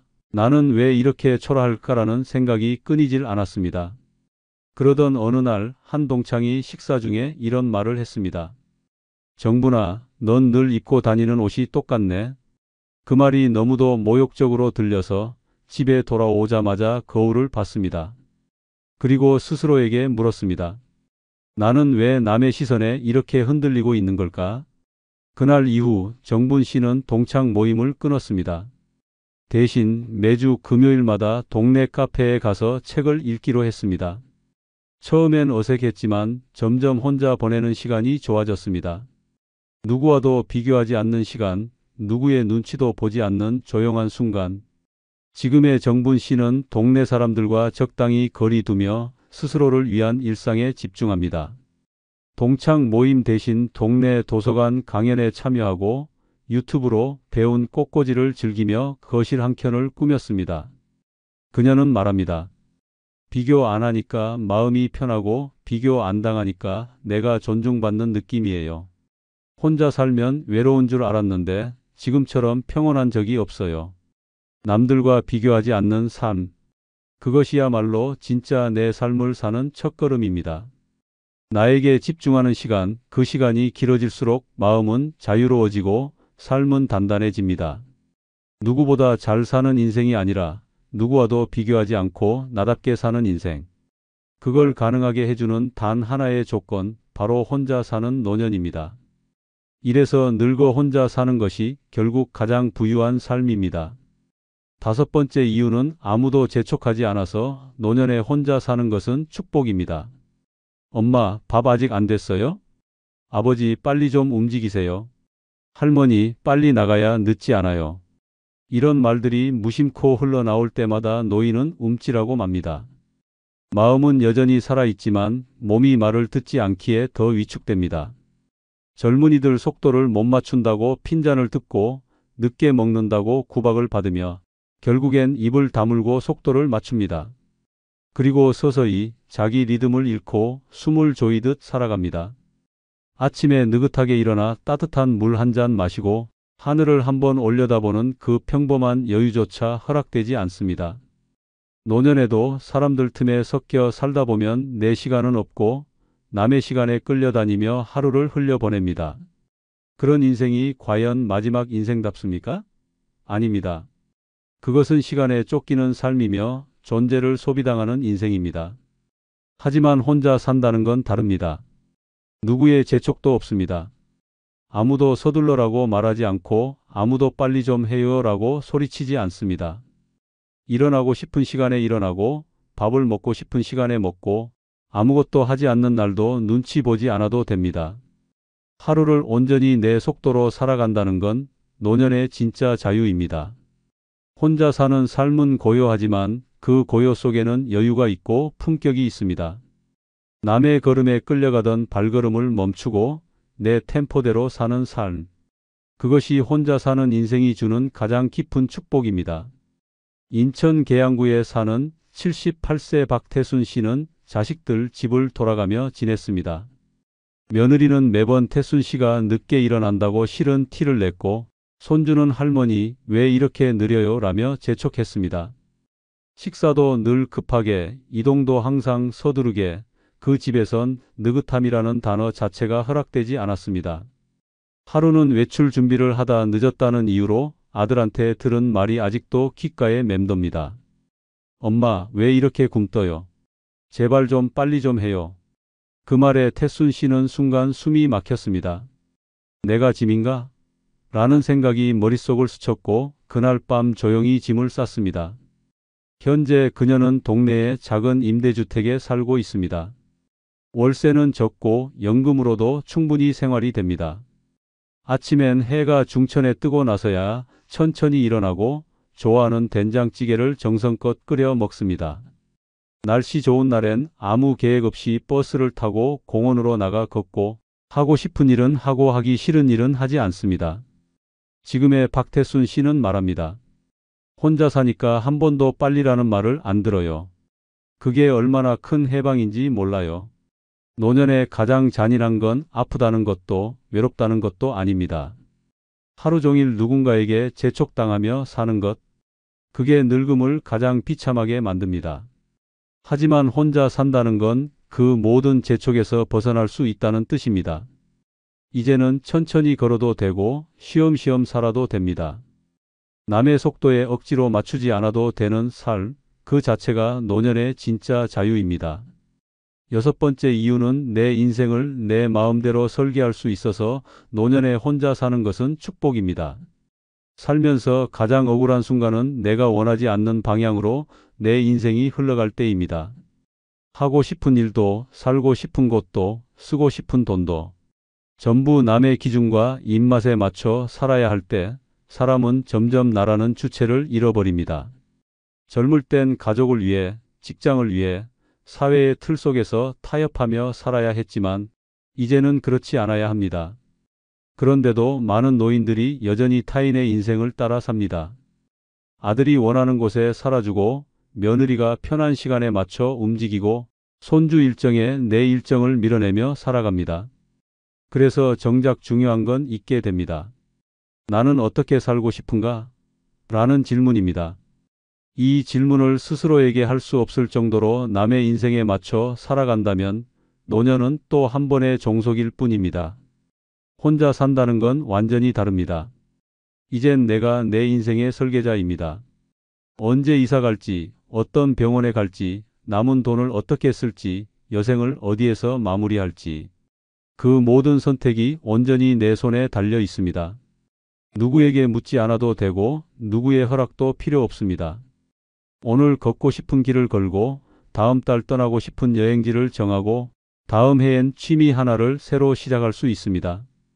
혼자 산다는 건 계획이 자유롭다는 뜻이 아니라 삶을 직접 설계할 수 있는 자격을 회복했다는 의미입니다.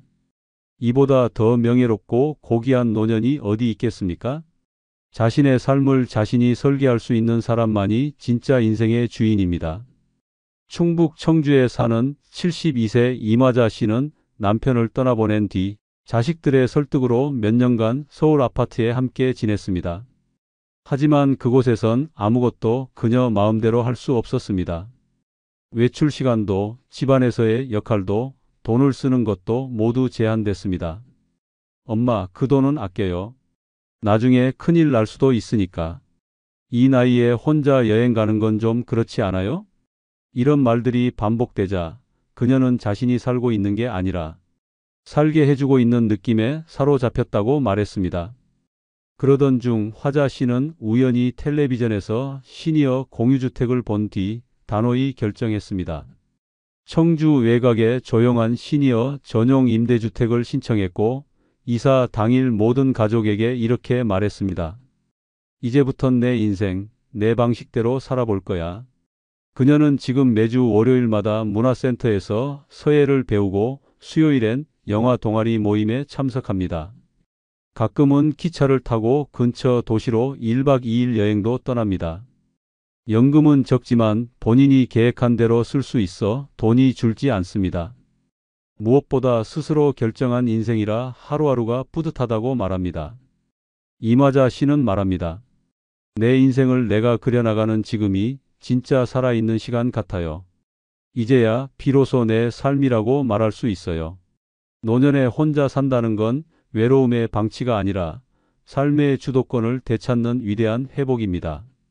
누군가의 계획표에 따라 움직이던 날들에서 벗어나 내 손으로 인생의 다음 장을 그리는 삶. 그 삶을 살 수 있는 단 하나의 조건, 바로 혼자 사는 용기입니다. 이래서 늙어 혼자 사는 게 결국 최고입니다.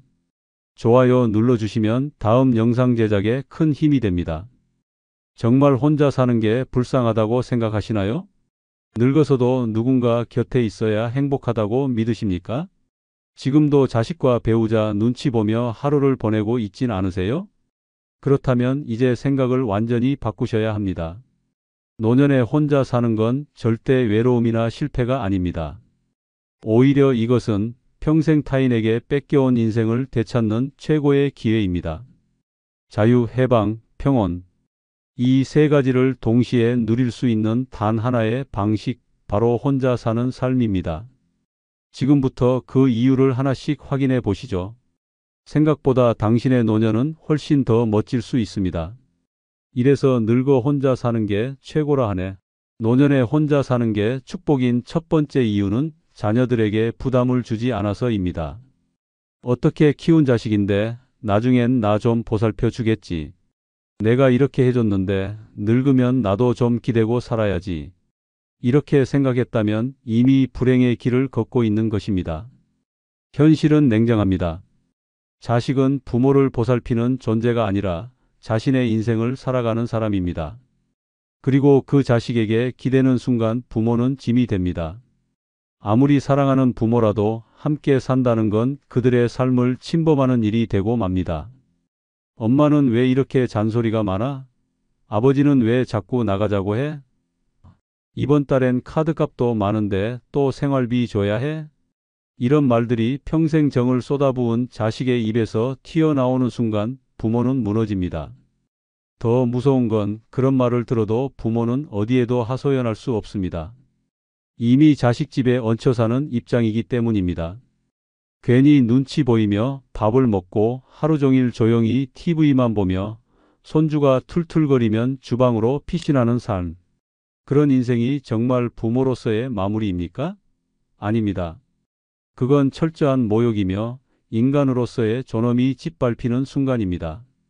그래서 혼자 사는 것이 오히려 축복입니다. 자식에게 부담을 주지 않고 그들의 삶에 끼어들지 않으며 내 삶을 내 뜻대로 살아갈 수 있다는 점에서 혼자라는 사실은 자유이고 품격이며 해방입니다. 혼자 살면 자식도 편하고 나도 편합니다. 오히려 때때로 전화 한 통, 용돈 몇만 원이 더 따뜻하게 느껴지고 진심이 오갑니다. 함께 살며 다투고 상처 주는 관계보다는 멀리 있어도 존중과 감사가 남는 관계가 훨씬 더 성숙합니다. 대전 유성구에 사는 73세 윤정순 씨는 5년 전 며느리와 갈등 끝에 아들 집에서 나왔습니다. 처음엔 억울했습니다.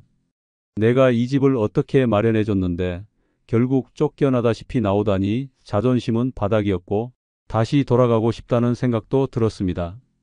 하지만 반지하 월세방에 살기 시작한 첫날 정순 씨는 느꼈습니다. 아무도 나한테 눈치 안 주는 이 조용함이 이게 진짜 내 공간이구나. 다음 날엔 스스로 아침을 차려 먹었고 라디오를 틀며 반찬을 만들었습니다.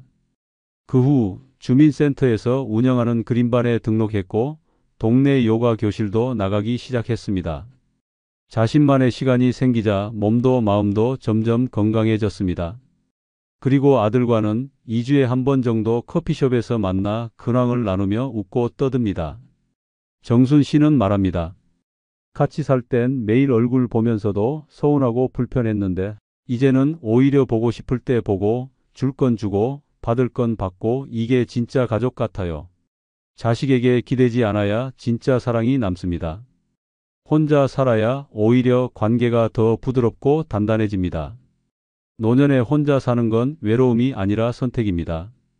그리고 그 선택은 자식을 자유롭게 해주고 나 자신을 더 가치 있게 만들어주는 최고의 축복입니다. 노년에 혼자 사는 게 축복인 두 번째 이유는 눈치 보지 않고 생활할 수 있어서입니다.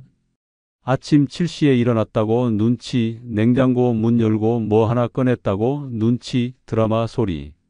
조금만 커도 한숨 섞인 시선이 돌아오는 그곳. 그게 자식 집에서의 현실입니다. 며느리 눈치, 사위 눈치, 손주 눈치, 그리고 말없이 나를 평가하는 자식의 시선까지. 그 집에서 부모는 더 이상 어른이 아닙니다. 말 없는 침입자일 뿐입니다. 엄마, 이건 그렇게 안 해요. 아버지, 지금 그거 좀 조용히 해줘요. 애들 자니까 그만 좀 움직이세요. 이 말들이 한두 번 들리면 참을 수 있습니다. 하지만 매일 반복되면 자존심보다 주눅이 먼저 들고 그 다음은 체념입니다. 입을 닫고 방에만 있고 눈치만 보며 하루를 흘려보내는 삶. 그렇게 살다가 문득 거울을 보면 그 안엔 내가 아닙니다. 존재감 없는 그림자 하나만 남습니다. 이게 과연 가족입니까? 아닙니다. 이건 고립이며 비참입니다.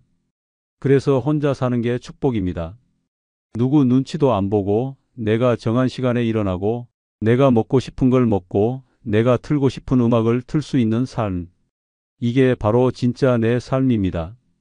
혼자 산다는 건 고요함을 가진다는 뜻이고 그 고요함 속에서 비로소 내가 주인이 되는 것입니다.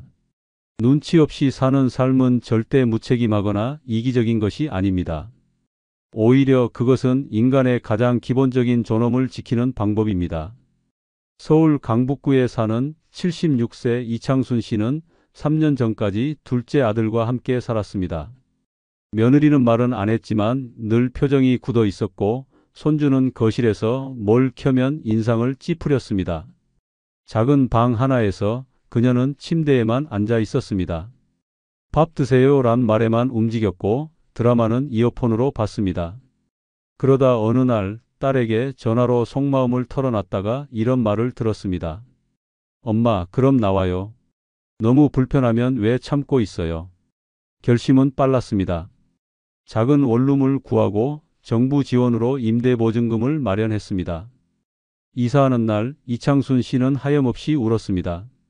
그런데 신기하게도 그날 밤 잠이 정말 달게 왔습니다.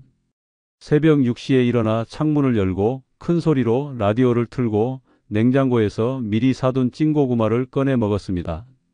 누구의 눈치도 없고 말릴 사람도 없었습니다. 지금 그녀는 매일 아침 9시에 근처 도서관으로 산책 겸 책 보러 나갑니다. 점심엔 좋아하는 김치찌개를 직접 끓여 먹고 오후엔 커피 한 잔을 내리며 라디오를 듣습니다. 그리고 말합니다. 지금이 내 인생에서 가장 자유로운 시간이에요. 혼자 산다는 건 더 이상 누군가에게 맞추지 않아도 된다는 뜻입니다. 그것은 결핍이 아니라 해방입니다. 눈치 안 보고 사는 삶, 그게 바로 진짜 인간다운 노년입니다. 이래서 늙어 혼자 사는 게 결국 최고라는 말이 나오는 것입니다. 노년에 혼자 사는 게 축복인 세 번째 이유는 억지로 인연을 이어가지 않아도 돼서입니다. 인생 후반부의 가장 고통스러운 일은 관계입니다. 잘해도 상처받고 참아도 무시당하고 끊으려 하면 죄책감에 시달립니다. 특히 노년이 되면 관계는 힘이 아니라 짐이 됩니다. 그래도 예전부터 알고 지낸 사람이니까 이 나이에 사람 하나 끊는 게 뭐 대수냐. 이런 생각으로 억지로 만남을 이어가다 보면 결국 남는 건 피로와 후회뿐입니다. 함께 있어도 기쁘지 않고 대화가 아니라 참견만 오가며 만나고 나면 허탈하고 기운 빠지는 사람. 그런 인연은 더 이상 인연이 아니라 감정의 고문입니다. 문제는 그런 사람을 끊는 게 더 어렵다는 사실입니다. 이유는 단 하나, 혼자 남을까 봐입니다. 그래서 눈치 보고 싫은 소리 들어도 애써 웃고 불편한 자리를 계속 반복합니다. 결국 그 관계는 당신의 기력을 빨아들이고 자존감을 바닥까지 끌고 갑니다. 노년에 혼자 산다는 건 이런 불필요한 인연에서 자유로워진다는 뜻입니다. 억지로 통화하지 않아도 되고 만나기 싫은 사람에게 이유를 설명하지 않아도 됩니다. 누굴 위해 내 일정을 조정할 필요도 없고 듣기 싫은 말을 참을 이유도 없습니다. 인연을 유지하려 애쓰는 시간에 혼자 차 한 잔을 마시며 쉬는 편이 1000배는 낫습니다. 불편한 사람을 곁에 두는 건 외로움을 해소하는 게 아니라 외로움을 더 깊게 파는 행위입니다. 진짜 편안한 인생은 나를 지키기 위해 사람을 잘라낼 수 있는 용기에서 시작됩니다. 전북 익산에 사는 75세 박혜순 씨는 오랫동안 같은 노인의 모임에서 활동해 왔습니다. 문제는 그 모임에 늘 끼어들고 자랑하고 험담을 일삼는 한 지인이 있었습니다. 처음엔 저 사람도 외로운가 보다 하고 이해하려 했습니다. 하지만 시간이 갈수록 그 사람 때문에 모임 자체가 피곤해졌고 혜순 씨는 점점 지쳐갔습니다. 어느 날 혜순 씨는 모임을 마치고 집에 돌아와 자리에 앉자마자 한숨을 내쉬었습니다. 왜 나는 내가 싫은 사람을 계속 만나고 있지? 그날 밤 그녀는 단호하게 결단했습니다. 다음 날 단톡방을 조용히 나왔고 이후 그 모임에는 나가지 않았습니다. 대신 근처 문화센터에서 진행하는 그림 그리기 수업에 등록했습니다. 처음엔 낯설었지만 거기서 만난 사람들은 조용했고 서로에게 간섭하지 않았습니다. 지금의 박혜순 씨는 주 3회 수업을 나가며 혼자 그림도 그리고 전시회도 다닙니다. 관계에 휘둘리지 않자 표정이 밝아지고 삶에 집중할 수 있게 되었습니다. 그녀는 말합니다. 사람 많아도 외로운 게 진짜 외로움이고 혼자여도 편안하면 그게 진짜 행복이에요. 인연은 끌고 가는 게 아닙니다. 자연스럽게 이어지지 않으면 그건 인연이 아니라 의무입니다. 노년에 혼자 산다는 건 억지로 인연을 꾸역꾸역 이어가지 않아도 되는 해방입니다. 잘라내야 할 사람은 자르고 불편한 관계는 놓아야 진짜 인생이 시작됩니다. 이제는 남이 아니라 나에게 집중할 시간입니다. 그게 진짜 혼자 사는 축복입니다. 노년에 혼자 사는 게 축복인 네 번째 이유는 돈을 내 방식대로 쓸 수 있어서입니다. 노년의 가장 큰 스트레스는 돈이 아닙니다. 내가 번 돈을 내 마음대로 못 쓰는 현실입니다. 자식 눈치, 배우자 눈치, 며느리와 사위의 눈치, 그리고 주변의 헛된 평가까지. 돈은 내 통장에 있는데 내가 쓰려 하면 100가지 이유가 따라붙습니다. 이 나이에 뭘 그렇게 사요? 그 돈 아껴서 손주 학원비 보태주세요. 옷이 그렇게 많으면서 또 사요? 병원비 대비해야죠, 엄마. 이 말들이 쌓이면 어느 순간 나는 쓰면 안 되는 존재가 됩니다. 그날 먹고 싶은 고기 한 점, 사고 싶던 꽃무늬 블라우스 하나, 입장권 3,000원짜리 전시회 티켓 하나조차 망설이며 지나칩니다. 자식에게 잔소리 들을까봐, 남편 눈치 보일까봐, 결국 통장은 그대로인데 인생은 점점 말라갑니다. 돈은 삶의 도구입니다. 그런데 노년에 이 도구를 내 손으로 쥐지 못하면 남은 인생은 허락받아야 하는 나날의 연속이 됩니다. 매달 연금이 들어와도 통장 잔고가 늘어나도 실상은 내 것이 아닌 것이 됩니다. 그래서 혼자 사는 것이 축복입니다. 내 마음대로 쓸 수 있기 때문입니다. 3,000원짜리 커피를 매일 마셔도 한 달에 책을 5권 사도 손자 용돈보다 내 피부과 관리비가 더 들어가도 누구도 뭐라 하지 않습니다. 돈을 어떻게 쓰느냐는 그 사람의 삶의 태도입니다. 그리고 노년에는 더 이상 미룰 시간이 없습니다. 지금 쓰지 않으면 영영 쓸 수 없는 돈입니다. 가슴 두근거리는 물건 하나, 나를 웃게 만드는 맛있는 음식 하나, 그게 5만 원이라면 그건 지출이 아니라 치유입니다. 부산 사상구에 사는 77세 배영숙 씨는 남편과 사별한 뒤 자식들 옆에 살기 위해 둘째 아들과 함께 지냈습니다. 연금과 적금 일부로 매달 100만 원 넘는 생활비를 부담했지만 자식들은 항상 말했습니다. 엄마, 큰 돈은 쓰지 마요. 무슨 일 생길지 몰라요. 그러던 어느 날 영숙 씨는 백화점에서 우연히 자신이 젊었을 적 꿈꾸던 디자인의 코트를 발견했습니다. 가격은 28만 원. 살까 말까 망설이던 그때 옆에 있던 며느리가 툭 내뱉었습니다. 엄마, 그 돈이면 손주 학원비 2달치예요. 그 말을 듣고도 아무 말 없이 매장을 나온 그녀는 집에 돌아와 조용히 짐을 쌌습니다. 일주일 뒤 동네 임대 아파트로 이사했습니다. 작은 방 하나였지만 이제는 누구도 그녀가 뭘 사든 간섭하지 않았습니다. 그 다음 달 영숙 씨는 바로 그 코트를 샀습니다. 그리고 딸과 함께 전시회에 갔고 근처 커피숍에서 디저트를 시켰습니다. 그날 그녀는 말했습니다. 비싸게 산 게 아니라 비로소 나를 위해 산 거예요. 지금 그녀는 매달 자신에게 기분 좋은 낭비를 한 번씩 선물합니다. 꽃을 사고 좋아하는 가수의 CD를 사고 기분 내키면 택시도 탑니다. 그리고 말합니다. 내 돈인데 왜 못 써요? 이제라도 내 맘대로 써서 다행이에요. 혼자 산다는 건 돈을 마음대로 쓸 수 있다는 뜻입니다. 그 자유가 바로 노년을 웃게 만들고 지갑보다 마음을 풍요롭게 합니다. 늙어 혼자 사는 축복은 단순한 생활의 자유가 아니라 내 삶의 우선순위를 나로 바꾸는 진짜 해방입니다. 돈을 쓰는 손이 자유로워질 때 인생도 비로소 나의 것이 됩니다. 노년에 혼자 사는 게 축복인 다섯 번째 이유는 가고 싶은 곳만 갈 수 있어서입니다. 누군가와 함께 산다는 건 늘 타협의 연속입니다. 같이 살면 가고 싶은 곳이 있어도 마음대로 가지 못합니다. 거긴 왜 가려고 해요? 혼자 다니면 위험하지 않아요? 차라리 이마트나 가요. 결국 내가 원하던 장소는 묻혀버리고 가기 싫던 곳에서 픽업만 쌓입니다. 부부 사이에도 마찬가지입니다. 나는 조용한 산책로가 좋은데 상대는 사람 많은 대형 마트로 갑니다. 나는 절에 가고 싶은데 가족은 교회가 낫다고 말립니다. 그 어정쩡한 타협이 반복되다 보면 내가 진짜 가고 싶었던 곳은 점점 멀어집니다. 심지어 왜 하필 거길 가냐는 말 한마디에 아예 포기하는 일도 생깁니다. 노년의 소소한 기쁨은 그렇게 사라지고 결국 가기 싫은 곳에 끌려다니다가 끝나는 인생이 됩니다. 그래서 혼자 사는 것이 축복입니다. 내가 가고 싶은 곳에 내가 원하는 시간에 아무 설명 없이 훌쩍 떠날 수 있기 때문입니다. 그 자유는 여행이 아니라 존재의 회복입니다. 걷고 싶은 골목이 생기면 당장 신발을 신고 나설 수 있고 들꽃이 피는 공원에 매일 가서 벤치에 앉아 하늘을 볼 수도 있습니다.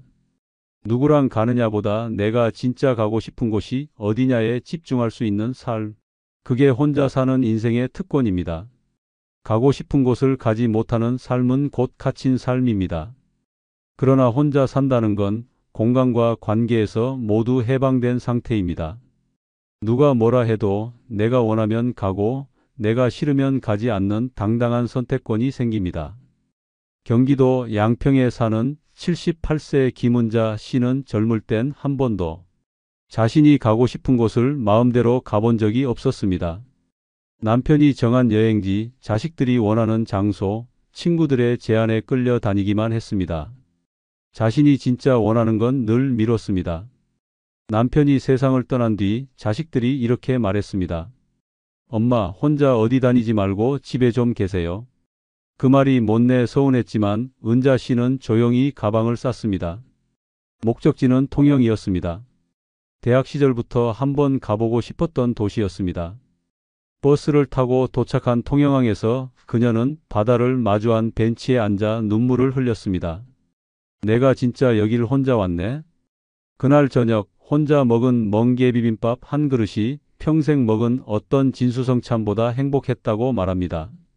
지금 그녀는 혼자 여행하는 시니어 여행자로 동네에서 유명합니다. 전국의 사찰, 고택, 전시장을 돌아다니며 사진을 찍고 기록을 남기고 때론 유튜브에 짧은 브이로그도 올립니다. 은자 씨는 말합니다. 이제야 내가 나답게 사는 기분이에요. 남 따라가는 인생은 끝났어요. 이제는 내가 길을 정해요. 노년이 되면 몸보다 마음이 먼저 갇힙니다. 그러나 혼자 산다는 건 마음의 문을 열고 가고 싶은 곳으로 향할 수 있는 인생의 마지막 자유입니다. 타인의 허락 없이 내 발로 걷는 삶. 그 자유가 바로 노년의 축복입니다. 노년에 혼자 사는 게 축복인 여섯 번째 이유는 나를 위해 하루를 전부 사용할 수 있어서입니다. 살면서 가장 많이 희생한 존재는 바로 나입니다. 자식 때문에, 배우자 때문에, 부모 형제 때문에 나 자신을 뒤로 미루고 살아온 세월이 수십 년입니다. 아침을 내 입맛대로 차린 적이 언제였는지, 낮에 하고 싶은 일을 맘껏 해본 적이 있는지조차 기억이 나지 않습니다. 노년이 되었는데도 여전히 나를 위해 사는 시간이 없습니다. 손주 봐달라고 하면 달려가고 아프다는 자식 전화에 먼저 걱정하고 동네 사람의 모임에도 빠지면 안 될 것 같아 꾸역꾸역 나갑니다. 그러다 보면 어느 순간 내 하루는 어디에 있었지? 라는 허무함이 가슴을 파고듭니다. 심지어 혼자 있는 시간마저 죄책감으로 다가옵니다. 이렇게 빈둥대도 되나? 내가 너무 이기적인가? 누군가에게 도움이 안 되고 있는 건 아닐까? 이런 생각에 쉴 틈조차 빼앗깁니다. 그건 휴식이 아니라 눈치 보기이며 인생의 마지막 기회를 또 다른 희생으로 소모하는 일입니다. 하지만 혼자 산다는 건 다릅니다. 그 어떤 부탁도 요청도 간섭도 없이 온전히 나만을 위한 하루가 주어진다는 뜻입니다. 아침에 눈을 뜨는 시간도 내 마음, 밥을 먹는 시간도 내 선택, 가만히 멍하니 앉아있는 그 시간조차도 아무에게도 빼앗기지 않는 완전한 내 것이 됩니다. 누구에게도 시간을 할애하지 않아도 된다는 것은 단순한 편안함이 아니라 존재의 회복입니다. 이제야 비로소 내 삶의 주인이 된다는 확신. 그것이 바로 혼자 사는 노년이 주는 가장 위대한 선물입니다. 대전 서구에 사는 79세 박영란 씨는 40년 넘게 가족을 위해 살았습니다. 새벽 5시에 일어나 남편 도시락을 싸고 아이들 아침을 챙기고 저녁에는 시어머니 약을 챙기며 하루를 마감했습니다. 가족이 전부였고 자신은 늘 나중에였습니다. 남편이 세상을 떠나고 자식들이 각자 흩어져 살아가자 그녀는 처음으로 아무런 스케줄이 없는 하루를 맞이했습니다. 그러나 며칠 못 가 자책이 밀려왔습니다. 이렇게 한가해도 되나? 라는 죄책감이 마음을 눌렀습니다. 그러다 우연히 들은 동네 노인복지관 강좌에서 이런 말을 듣고 충격을 받았습니다. 지금부터의 삶은 누구를 위해 살 게 아니라 나를 위해 살아야 한다는 선언이어야 합니다. 그 말을 마음속에 새긴 뒤 그녀는 달라졌습니다. 아침 9시에 천천히 일어나 직접 끓인 미역국을 한 숟갈 떠먹으며 웃었습니다. 누가 시키지 않아도 창문을 열어 햇살을 맞이했고 점심엔 동네 국밥집에서 혼밥을 했습니다. 오후엔 라디오를 들으며 십자수를 놓고 저녁엔 좋아하던 배우가 나오는 드라마를 보며 하루를 마무리했습니다. 지금 그녀는 말합니다. 이젠 내 시간이 아깝지 않아요. 이 하루하루가 전부 내 것이니까요. 노년에 혼자 산다는 건 외로움이 아닙니다. 그것은 평생 남에게 쓰기만 했던 시간을 비로소 나에게 돌려주는 가장 값진 선물입니다. 내가 원하면 움직이고 내가 쉬고 싶으면 멈출 수 있는